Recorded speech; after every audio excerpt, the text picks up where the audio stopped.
Bien, bonjour à tous et merci de nous rejoindre aujourd'hui pour ce webinaire. Je suis ravie de vous accueillir aujourd'hui donc pour parler du Maroc et pour parler de e-santé au Maroc à travers deux axes. Donc les opportunités qui émergent et les leviers pour les saisir. Donc le Maroc, vous le savez, s'est inscrit dans une stratégie de transformation digitale depuis plusieurs années. Le secteur de la santé n'y échappe pas. Donc, le Maroc avance vers une digitalisation de ses systèmes de santé, conformément aux directives de l'OMS, donc qui a fixé 2030 comme date butoir pour la généralisation de la santé numérique dans le monde. On connaît aussi la démarche de généralisation de la couverture médicale marocaine d'ici à 2025. Donc voilà, au moins deux sources de l'émergence des opportunités nombreuses dans le secteur de la e-santé au Maroc. Et donc, nous parlerons également de l'International e-Health Forum 2023, qui se tiendra donc les 29 et 30 novembre prochains à Rabat, qui est le fruit d'un partenariat privilégié entre French Healthcare Association et le Centre de l'innovation en e-santé. Et donc, pour nous en parler, sont avec nous aujourd'hui, nous font l'honneur de leur présence, je les en remercie. Hicham Elgarch, donc, qui est vice-président du Centre de l'innovation e-santé et directeur, et Franck Laurens, donc, qui est administrateur du Centre de l'innovation en e-santé, PDG de Healthcare 360 et membre engagé de French Healthcare Association. Donc, je vais leur laisser la scène aujourd'hui pour vous adresser ces sujets. Messieurs, c'est à vous. Merci beaucoup, Elisabeth, en tout cas, de l'accueil qui nous est fait et puis de ce partenariat qu'on a noué il y a quelques mois pour ce forum.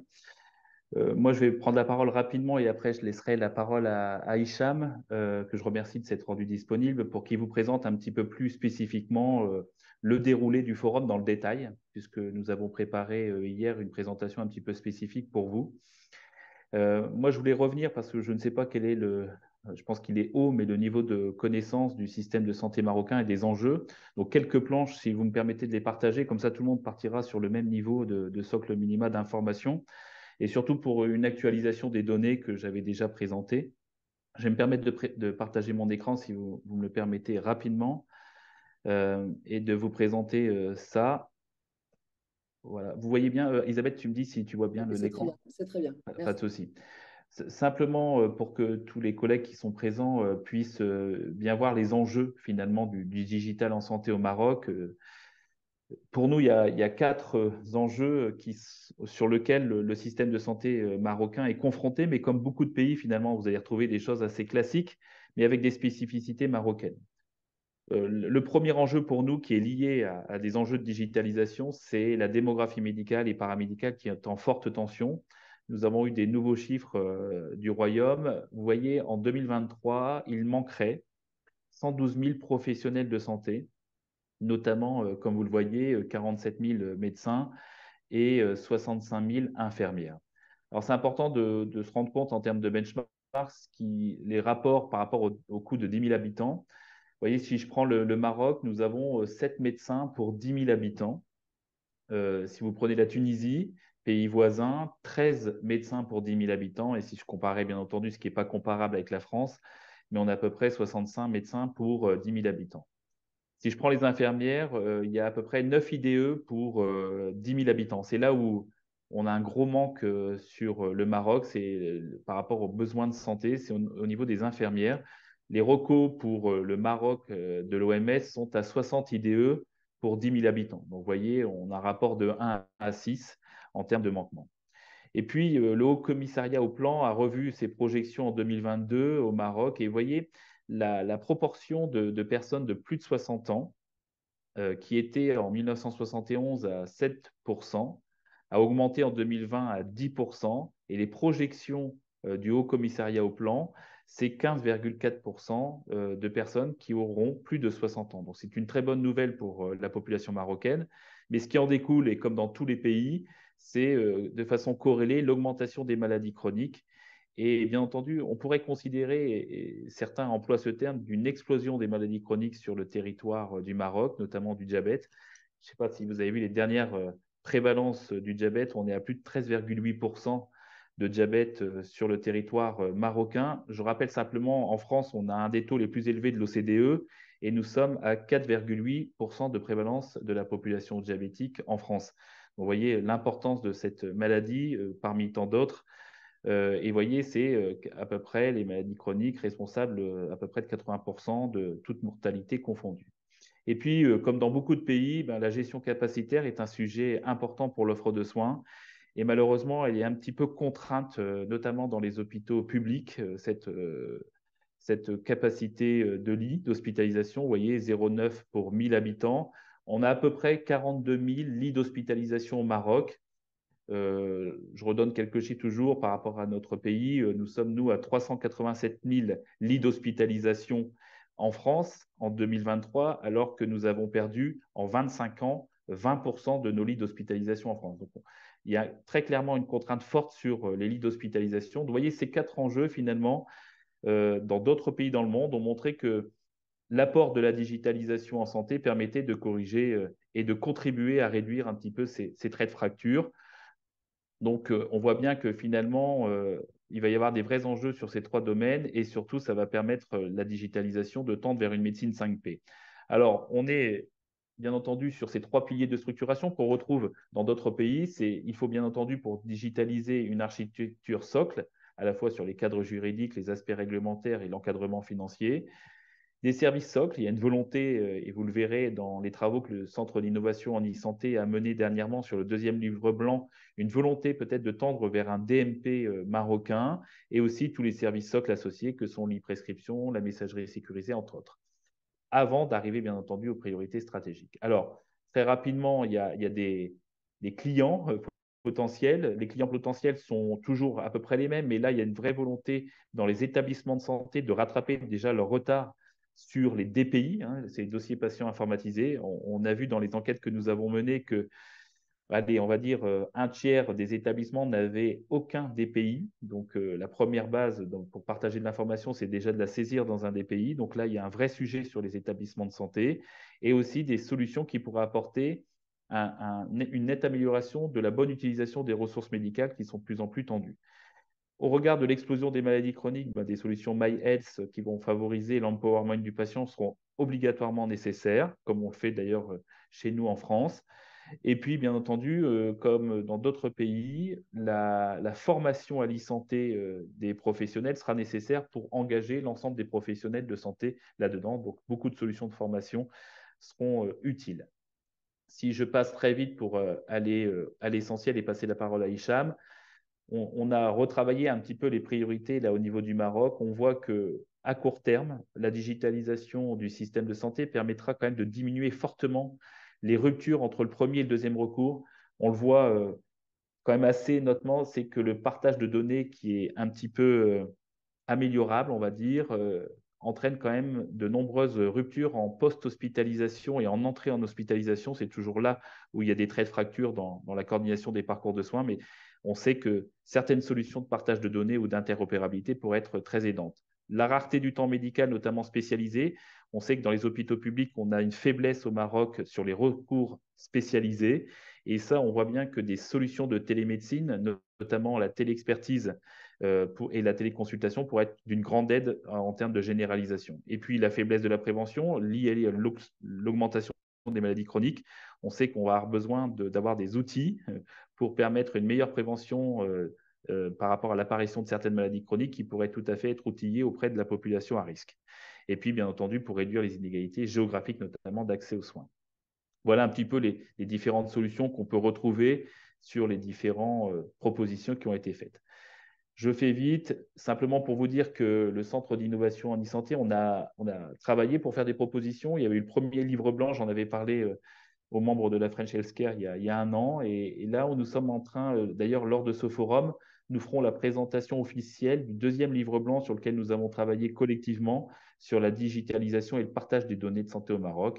Et tout ça s'inscrit, comme tu l'as dit, Elisabeth, dans la couverture médicale obligatoire liée à l'AMO proposée au Royaume. Voilà, je vais passer la parole à Hicham après cette petite introduction. J'espère qu'il a permis de revoir un petit peu quels étaient les enjeux actuels pour le système de santé marocain. J'arrête mon partage et vous me dites si ça vous va. Je ne sais pas si Hicham, tu peux partager ton écran. J'essaie de faire sur mon téléphone parce que j'ai un souci d'ordinateur ce matin. Pas de souci. Euh, Ou sinon, moi, je peux essayer bon, de partager ta présentation et tu me dis slide suivante d'accord. si tu veux. Très bien, je vais juste essayer de faire un petit peu de suite, sinon on aurait la main. Franck, tu as la présentation? Ouais, je l'ai, donc à la limite, je peux la Sinon, prendre. ouais, sinon Alors, partage-la. je vais la partager comme ça on va faire vite, pour ne pas perdre Ouais, et de temps. c'est toi qui parles Alors, et tu me dis slide suivante, d'accord? Attends, et je vais après, oui. projeter, Hicham. Alors, Bouge pas. parfait.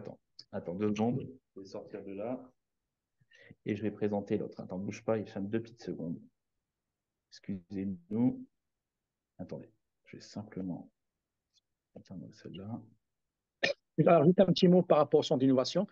Alors, c'est un centre et dans lequel on a tenu d'avoir la présence dans le comité de direction du ministère de la Santé, le ministère de la Transformation digitale et le ministère de l'Enseignement supérieur. Donc, les trois acteurs institutionnels sont présents et on se réunit une fois par an pour cadrer le plan d'action des centres et aussi ses orientations. Alors, parmi les actions qui sont retenues pour l'année 2023, c'est le forum international e-health forum. Donc, c'est un forum international dans le domaine de la e-santé. Il se tiendra à Rabat et précisément au niveau de l'université de médecine de Rabat, qui est la première université de médecine au Maroc. Alors, on a tenu à le faire à l'université cette fois-ci, la première édition, pour rendre hommage à cette université quand même qui a formé les premiers médecins de Maroc et plusieurs générations dans le domaine de la médecine. Alors, pourquoi le e-health forum? Alors, plusieurs raisons, et Franck il a cité quelques-unes de raisons, mais principalement, alors, le Maroc, il mène un chantier important, énorme. Alors, l'OMS, il a fixé 2030. Alors, Sa Majesté le roi Mohamed VI, il a fixé 2025. Donc, ça a créé un projet très ambitieux pour généraliser la couverture médicale et aussi revoir le système de santé et aussi informatiser le système horizon 2025. Ça a de l'impact sur la transformation digitale. Plusieurs projets ont été lancés depuis 2022-2023. Et là, actuellement, on est dans la phase de généralisation des systèmes d'information hospitaliers, les systèmes d'information en centre de soins. Et il y a un grand projet qui va sortir dans les jours qui viennent sur la partie dossier médical du patient, dans lequel on ambitionne d'avoir un record, un système d'enregistrement de tous les patients au Maroc, que ce soit au niveau public ou privé. Qui va permettre d'avoir un programme assez riche parce qu'on va avoir plus de soixantaine de sessions et deux speakers. Voilà, Et ça doit être aussi, la. alors, slide suivant, s'il vous plaît, Franck. Slide suivant, s'il vous plaît. Est-ce que celle-là, ça te va? Oui, l'autre, la suivante. Alors, on vise 3 000 visiteurs, 100 speakers internationaux et plus de 500 exposants. Alors, au niveau du comité scientifique, alors on a le doyen de la faculté de médecine de Rabat, on a monsieur le ministre, ancien ministre Anas Toukali, qui est aussi le président du centre. On a aussi le conseiller de monsieur le chef de gouvernement, M. Othman Hamamouchi, qui est le conseiller dans le domaine de la santé. Et bien sûr, on a Franck qui fait partie du comité des centres. Et on a Saïd Hiyar, qui travaille aussi au niveau du CNAM en France. Alors, au niveau de l'organisation, donc il y a moi-même que je représente à la fois le cabinet. Alors, le cabinet ici, c'est un cabinet de conseil. Alors, on accompagne le ministère de la Santé depuis 3 ans dans sa transformation digitale. On l'a accompagné dans l'identification de la feuille de route, la préparation des projets, la préparation des appels d'offres, le choix des solutions.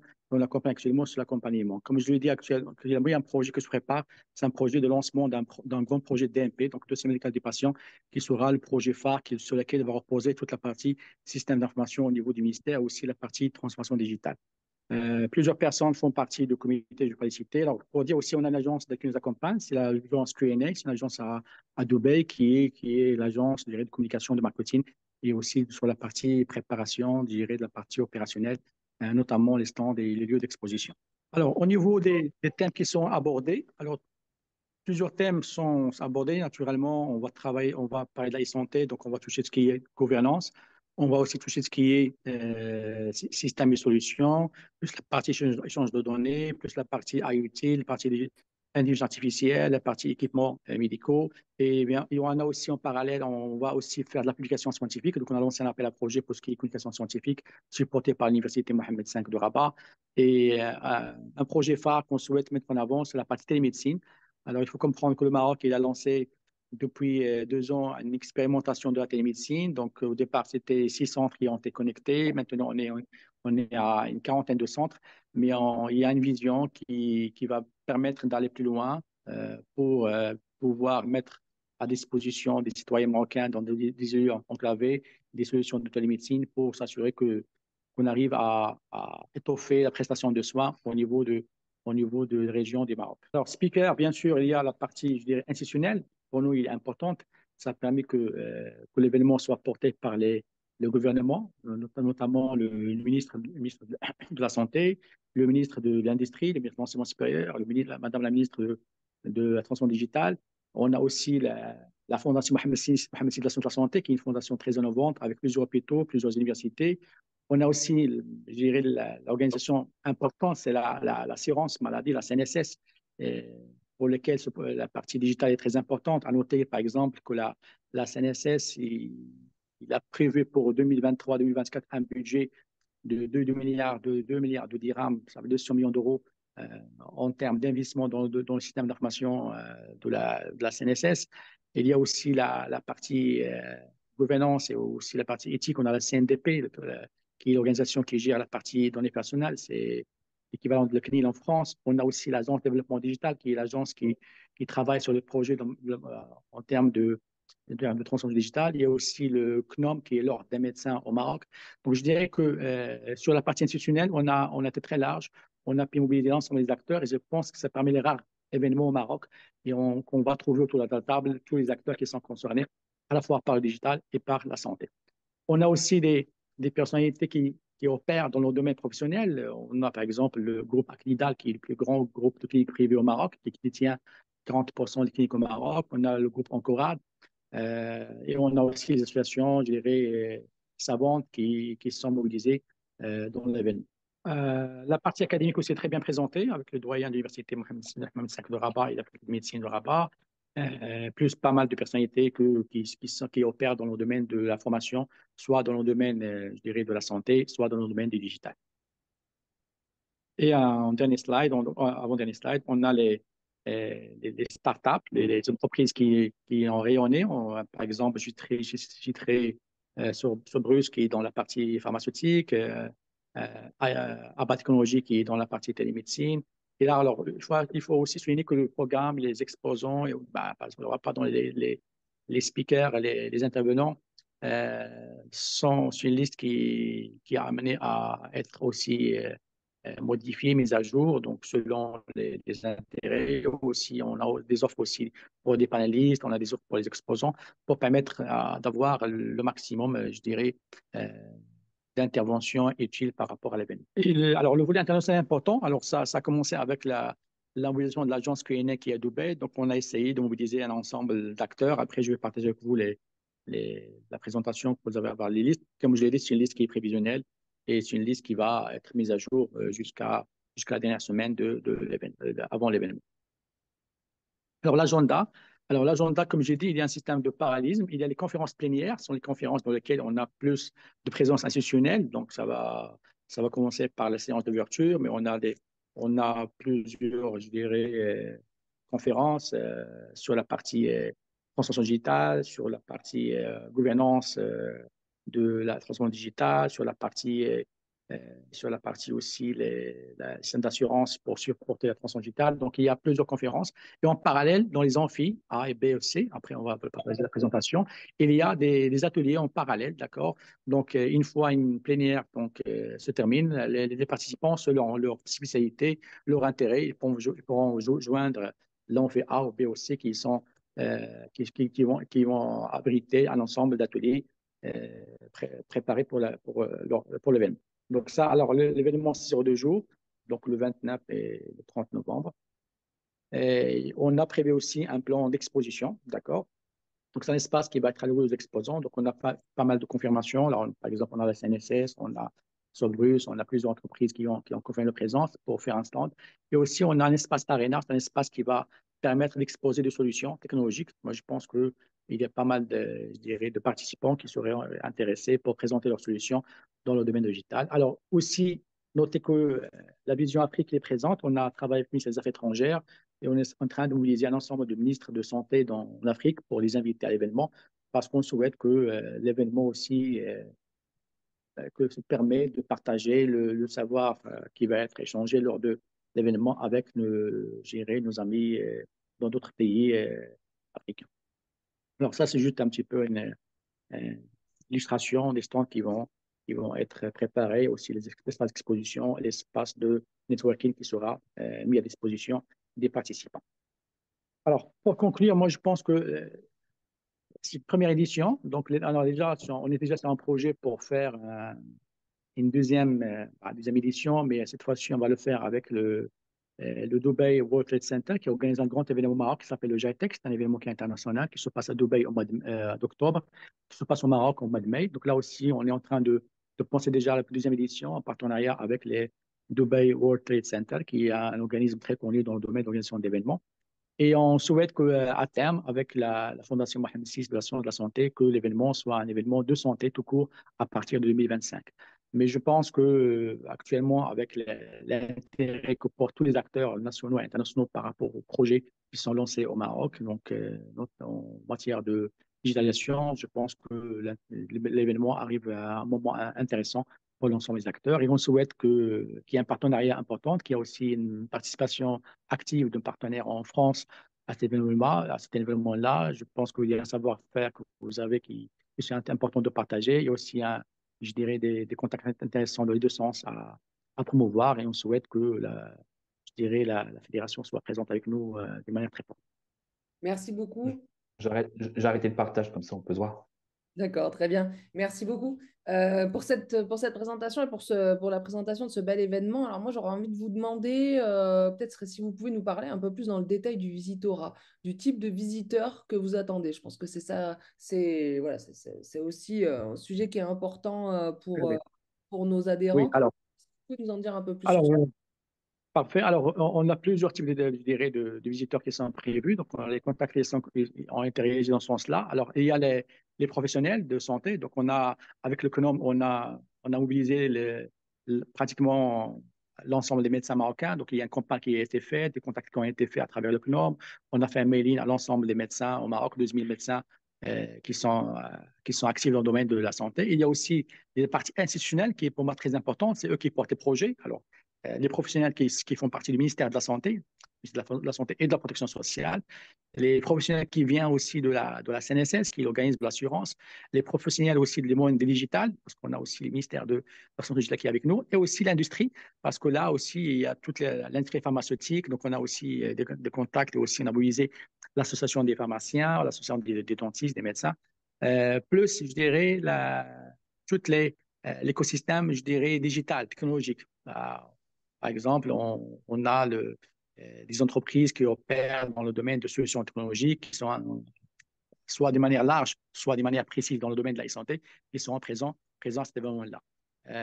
L'événement se passe aussi à l'université, donc aussi il y aura une partie, je dirais, des secteurs académiques qui va être présente. Donc, je pense qu'on a une grande diversité en termes, je dirais, de présence, je dirais, de participation dans l'événement. Peut-être en complément, Elisabeth, ce que vient de dire Hicham, en fait, on a souhaité qu'il y ait l'ensemble des professionnels de santé invités, puisque souvent, ce sont eux les porteurs de projets par rapport à leur spécialité, leurs besoins. C'est quand même eux qui les évaluent le mieux sur le terrain et qui est leurs représentants pour prendre les décisions, c'est-à-dire les DG de CHU, notamment les présidents, entre guillemets, de CHU. Pourquoi? Parce que on voudrait qu'il y ait une rencontre entre professionnels et clients potentiels. C'est-à-dire, nous, si on fait appel à vous, c'est parce qu'on pense qu'il y a des solutions qui peuvent être tout à fait intégrées avec un taux de pénétration important par rapport aux besoins qui ont été identifiés. Alors, ce qui est intéressant, c'est nous, on les a identifiés, on les a un petit peu sanctuarisés, mais finalement, c'est bien de voir en direct les professionnels qui seront présents pour parler directement avec les personnes qui offrent des solutions, quelles que soient les solutions qu'on a évoquées, de l'IoT au chatbot, au DPI, au système d'information, l'interopérabilité. Donc, en fait, c'est la rencontre entre des personnes qui vont exprimer un besoin et des personnes qui ont peut-être des solutions à apporter avec des décideurs qui peuvent engager des futures rencontres. Voilà, c'est un petit peu l'idée, Elisabeth. Je ne sais pas si on répond à ta question. Si, tout à fait. Puis on en avait, voilà, pour ne rien cacher à notre auditeur, on en avait déjà un petit peu parlé au préalable. Et moi, c'est ça qui m'avait paru vraiment très intéressant sur le format de cet événement. C'était voilà, le visitorat d'excellente qualité Et puis, la possibilité pour les entreprises françaises de pouvoir rencontrer ces gens et puis échanger avec eux sur voilà, la connexion entre les projets et puis l'offre française que l'on sait intéressante et pouvant tout à fait répondre à un certain nombre de ces besoins. Donc, c'était vraisemblablement pour ça que j'étais contente de pouvoir partager cet événement avec nos membres. Et Franck également, nous avions parlé de la possibilité de pouvoir organiser une prise de parole collective pour nos membres qui souhaitaient venir et participer à ce forum, voilà, sous réserve que peut-être 3, 4, 5 d'entre vous, enfin entreprises qui sont autour de cette table aujourd'hui, aient envie de s'investir pour proposer du contenu. Voilà, on avait parlé de cette possibilité, Franck, de pouvoir organiser une prise de parole, une table ronde. Oui, parce que vous verrez dans les différents lots qui peuvent être acquis par les différents collègues, il y a des panels qui sont mis à disposition. Et l'organisation de ces panels, enfin je dis des panels, mais c'est des sympos, quoi. Voilà. C'est-à-dire que l'entreprise peut organiser son sympo et de pouvoir, après validation du comité scientifique, communiquer et inviter l'ensemble des personnes qu'il souhaite. Il y a ça. Et aussi les rencontres B2B, puisque l'objectif, c'est aussi qu'on ait des moments un petit peu privilégiés sur des personnes que vous auriez dites ciblées, vous me comprenez bien, importantes pour le futur business entre les clients et les prestataires. Donc, je pense que ça, c'est tout à fait possible. On l'avait évoqué ensemble et c'est tout à fait possible maintenant. Tout à fait. Ok. Oui, je pense que Mais en fait, finalement, je vois là dans les partenaires qui sont là, il y a déjà des personnes qui ont déjà un grand pied au Maroc et qui sont en discussion avec différents partenaires. Donc, c'est vrai que c'est un moment privilégié aussi pour eux pour pouvoir aller beaucoup plus loin avec l'ensemble des professionnels et des décideurs au Maroc. Merci Franck. Oui, c'est vrai que c'est important de pouvoir le privilégier parce que je pense que ce triptyque un peu d'expo, enfin le côté expo, les rencontres B2B et puis la possibilité de faire une prise de parole, enfin d'avoir un discours un peu plus branding peut-être sur sa solution et puis sur son contenu scientifique, c'est pour moi un triptyque qui est plutôt gagnant hein, quand on cherche à s'investir sur un marché. Donc, c'était pour moi important de le rappeler. Est-ce que Franck ou Hicham, vous souhaitez ajouter quelque chose ou peut-être on peut prendre des questions? Peut-être, Elisabeth, moi, pas une question, mais peut-être une précision. Bien On sûr. va envoyer à l'issue de ce webinaire, comme on avait convenu, le dossier un petit peu de, je dis de partenariat, mais tu comprends, c'est avec mes mots, pour que les personnes puissent regarder, parce qu'on arrive quand même dans des courtes échéances et ceux qui souhaitent être présents, il faut qu'ils puissent se positionner. Donc, on va envoyer avec Hicham à la fois la présentation qui a été faite ici et le dossier, entre guillemets, de partenariat beaucoup plus global avec l'ensemble des possibilités qui sont offertes aux collègues, quoi. Bien sûr, bah, Ouais. je le fais parvenir bien sûr à tous les inscrits sur le webinaire d'aujourd'hui. J'avais Oui, j'avais une, pardon. ques- j'avais une question, Ah bah, Elisabeth, allez. à notre collègue marocain. Quid de l'enseignement autour de la e-santé, puisqu'on avait été en contact avec des Marocains de l'université Mohamed VI, et Oui. puis on n'a pas eu de suite justement sur la formation, que ce soit les formations socles des étudiants, les DU en e-santé, l'acculturation, etc. Alors, Et on a eu une discussion initiale, puis après c'est tombé à l'eau et on n'arrive pas à les relancer. Bon. Donc, est-ce parfait. qu'il y a des projets et des volontés, et sachant que on s'était inscrit à la vision du premier livre blanc, bien sûr. Exactement. Alors, sur la partie formation, il y a un panel qui sera réservé, pas un panel, mais je dirais même une conférence sur la partie éducation dans le domaine de la santé. Et on a comme participants qui ont confirmé leur présence à l'événement l'IMSP, donc l'Université Mohamed VI de Polytechnique d'Aigri qui seront présents. Il y a aussi l'école d'EPSI, qui est une école digitale, mais il y a aussi d'autres universités qui sont dans qui ont la partie médecine, plus la fondation. Alors, la fondation Mohamed VI, c'est elle qui porte, je dirais, la conférence, c'est elle qui anime et aussi qui invite les panélistes. La fondation, il a plusieurs, je dirais, universités de médecine à Casa et Rabat, et on est en train d'ouvrir une autre université à Dakhla. Donc, la partie éducation est importante et je confirme la présence de l'Université Mohamed VI de Polytechnique de Rabat. Donc, on a eu le contact avec le président sur l'APT, donc il a confirmé la présence et aussi la fondation Mohamed VI qui sera présente. Moi, je pense que ce sera aussi l'occasion de les rencontrer pour voir un petit peu la situation par rapport à ce projet. Mais il faut aussi regarder plus globalement parce que l'année dernière, il a connu une chose qui est très importante, c'est qu'on a lancé 3 facultés de médecine ou bien médecine dentaire au Maroc. Et donc, il y a Fès, il y a Agadir, une autre, une deuxième à Rabat. Donc, avec une innovation qu'il a fait, c'est tout ce qui est dentaire porté par le digital. Donc, je pense qu'il y a pas mal de sujets, de projets d'éducation, de formation. Et je pense que le forum sera l'occasion de revoir votre partenaire UCSP qui seront présents, mais aussi plus largement avoir les projets qui sont lancés dans le domaine de l'éducation. Et pour nous, qui est très important, pas uniquement au Maroc, mais au monde, le souci de la formation des professionnels, il est là. Et je pense la partie éducation, il est important de le forum. Et c'est pour ça qu'on a réservé carrément une conférence plénière à ce niveau-là. Bien. Philippe, est-ce que ça répond à votre question? Oui, oui, tout à fait.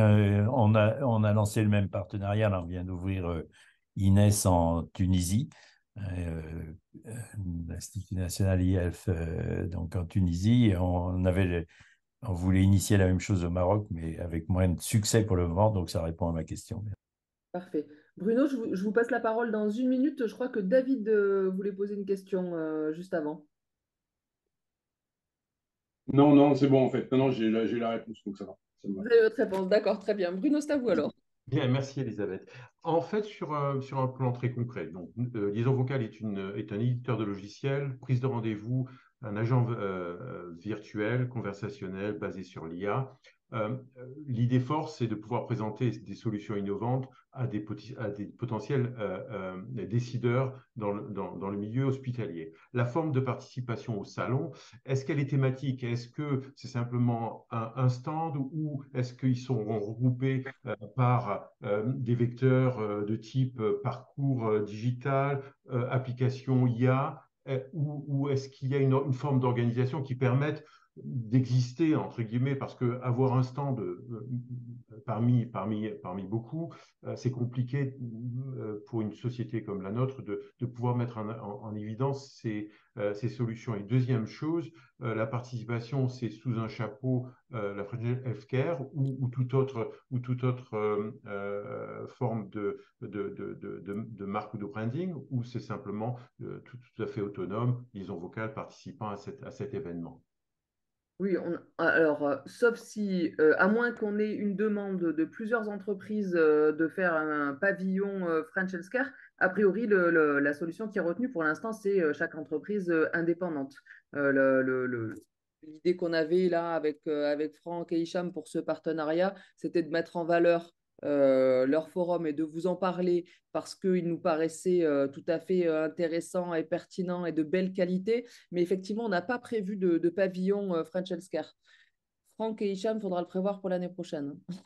Oui, on Alors, n'aura rien à aller pour le faire. alors, sur la deuxième question, sur la thématique, sur l'organisation des stands, est-ce qu'il est prévu un regroupement par thématique ou de parcours patient? Je ne sais pas. Est-ce que vous avez réfléchi à cela?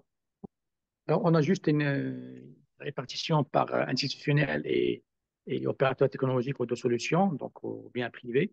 Donc, il y a ça qui a été convenu, mais on a pris un espace qu'on appelait Arena.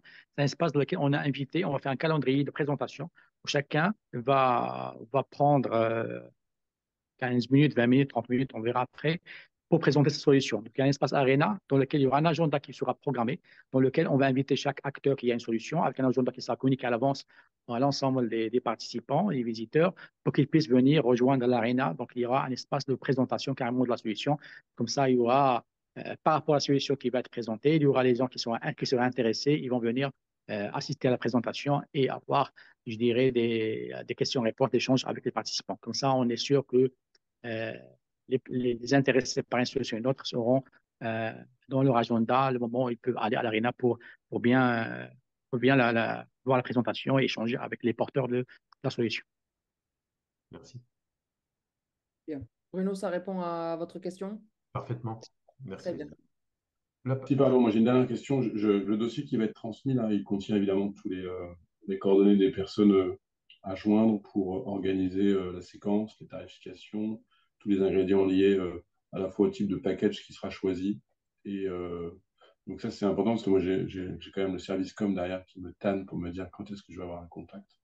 Donc dès que vous l'avez, si vous pouvez me le transmettre. Bien sûr, oui, on vous transmet Ah, dès l'issue du webinaire. Hein. Super.